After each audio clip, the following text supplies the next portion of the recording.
the battlefield, though I'm not the right person to interview on that. I listen to bloggers and daily commentators on all sides. Maybe Russia's going to make significant advances in the next weeks. That's what many people say. I don't know. So I can't really judge. But what I can tell you is what we are doing makes no fundamental sense at all. To have a war that threatens nuclear annihilation so that NATO can expand is beyond reckless. To not have negotiations right now, after more than a year, to know, though the media, the mainstream media in Germany and the United States don't cover it, that the negotiations came close to success last March until the United States stopped them is incredible. Did anybody investigate that carefully in the mainstream media? Not at all. Naftali Bennett committed what we call, quote unquote, a gaffe, meaning a politician that accidentally speaks the truth. He said in his interview that they were close to an agreement. He was acting as a mediator in March 2022, and the United States blocked it. And then he said that he thought it was a mistake, but that maybe it was important for the U.S. to stand up to China. Mind you, this is also another trope in Washington right now. I don't know if people in Berlin hear it, but this is not even a war about Ukraine. Who cares about Ukraine? Mitt Romney says this is to show China. And he says it's great, this war, no U.S. bloodshed. This is what's really going on.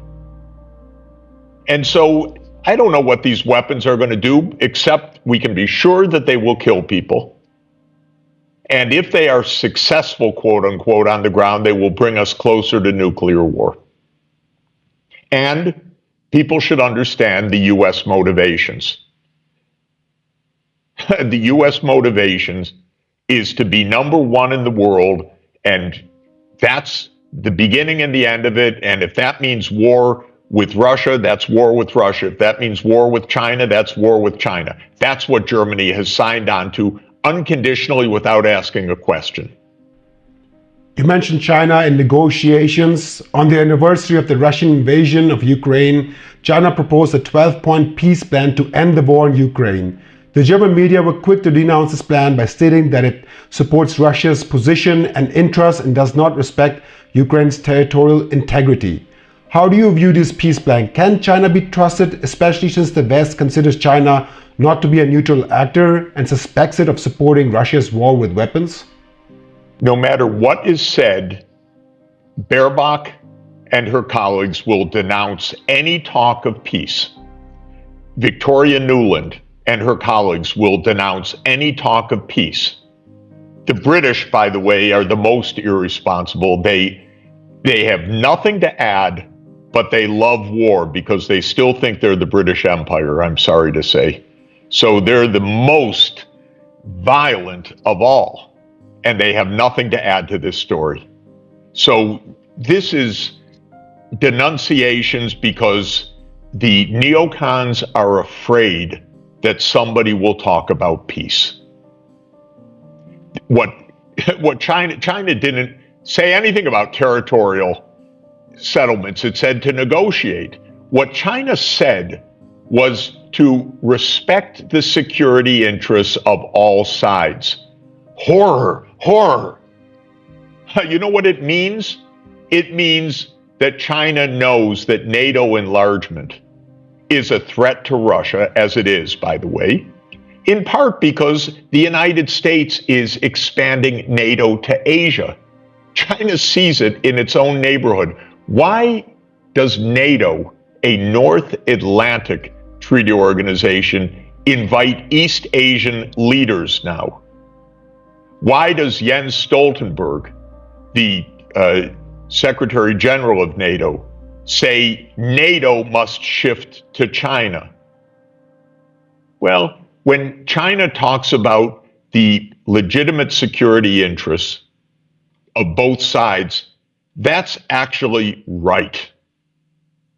It's in all of our security interests, by the way, that NATO stop enlarging because it's bringing us to the brink of the Third World War. The positions that are usually made against diplomacy, most notably by our German Foreign Minister Annalena Baerbock or German Chancellor Olaf Scholz, and I'm quoting Olaf Scholz here, wanting peace does not mean submitting to a bigger neighbor. If Ukraine stops defending itself, it will not mean peace, but the end of Ukraine, end quote. How would you respond to this argument? Negotiating isn't submitting yourself. Negotiating is negotiating. Shame on confusing negotiating with submission. Who's talking about submission? We're talking about negotiating. We're talking about negotiating issues like NATO enlargement. Is that submission? No, that's common sense. You keep the two sides away. And Chancellor Scholz should go brush off the German archives about all the German promises made to Mikhail Gorbachev in 1990 about NATO not moving 1 inch eastward. Well, Chancellor Scholz is responsible for those commitments too. Let's have negotiations. Let's have discussion. I'm not talking about submission. The idea that negotiations are the same as submission is truly one of the most confused misrepresentations of our time. President John F. Kennedy said it exactly right in his inaugural address in 1961, January 20th. Let us never negotiate out of fear, but let us never fear to negotiate. Why is Chancellor Scholz fearful of negotiating? I don't understand. You go and you discuss, but you discuss like grown-ups. You don't just send tanks or aircraft or threats of escalation. You sit down and negotiate. Now, Chancellor Scholz has said he would continue to talk to Putin. Why doesn't he tell his colleague, Joe Biden, you talk to Putin too? We've been at this for more than a year, and Biden hasn't picked up the phone one time. There hasn't been one meeting between the two. When the opportunity was broached by the Indonesians, the United States rejected it around the G20 last year. The U.S. is fearful of negotiating